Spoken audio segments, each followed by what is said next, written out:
want you to relax your shoulders. Start focusing on your breath going in and your exhale. Bring your attention to where your feet are touching the floor. Inhale and exhale one more time.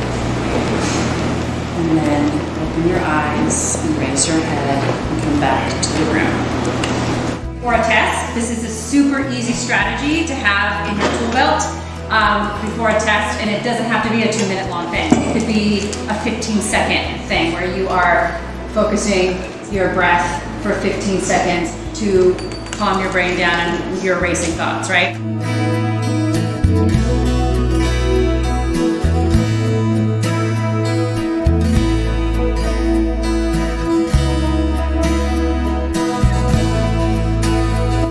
Beginning of most of my classes, and a lot more at the beginning of the year, just to kind of get them in the routine of it, we do reflective journals, usually that are based off of some kind of quote.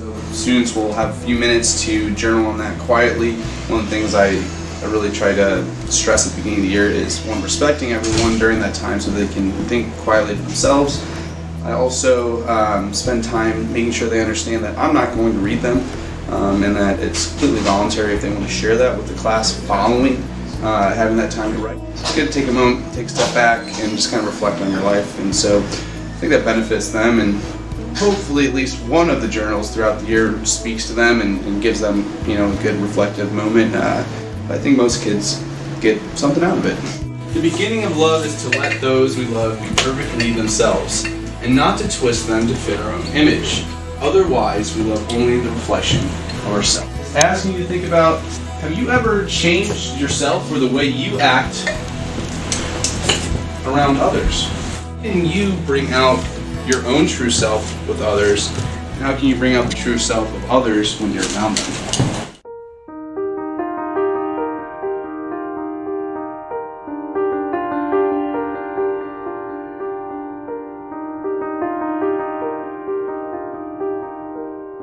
Health and wellness of our students is really important, and we focus on that in a couple of ways in our classroom, in our third grade classroom. One of those is quiet time at the end of the very busy, very loud cafeteria time. We all come back for 10 minutes, and the children have the option to choose what they would like to do. Some of them read, some of them draw, some of them build things out of paper. But it's 10 minutes every day that they can choose to practice quiet time and practice that time of just reflection and self-control and getting ready for the afternoon. They love it. It's something that they look forward to every day. When we don't have it, there's one day in our cycle where we don't have it just because of the way the schedule is designed, and they are pretty bummed every morning when they realize that they don't have it. Great for them, it's great for me. It's just a great opportunity for them to just calm their bodies and find ways to relax.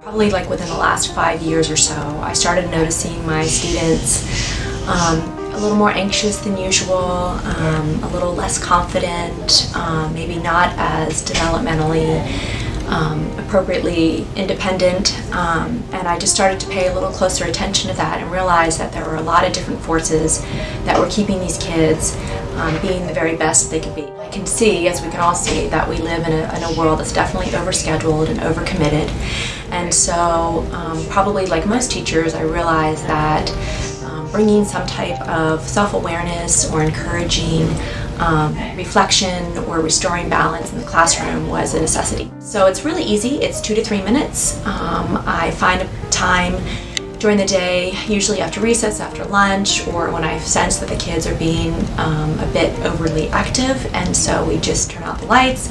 I let the kids go somewhere in the classroom or stay at their seat, put on some quiet music, and let them just sort of have a moment of nothing. Sometimes I'll promote sort of a mindfulness of take yourself to a happy place or a peaceful place.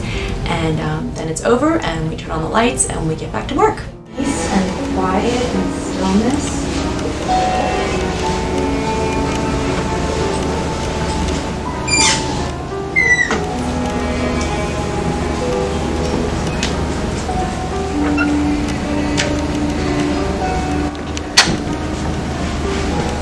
Maybe let some happy thoughts run through your mind. Time when you were able to just be free and happy.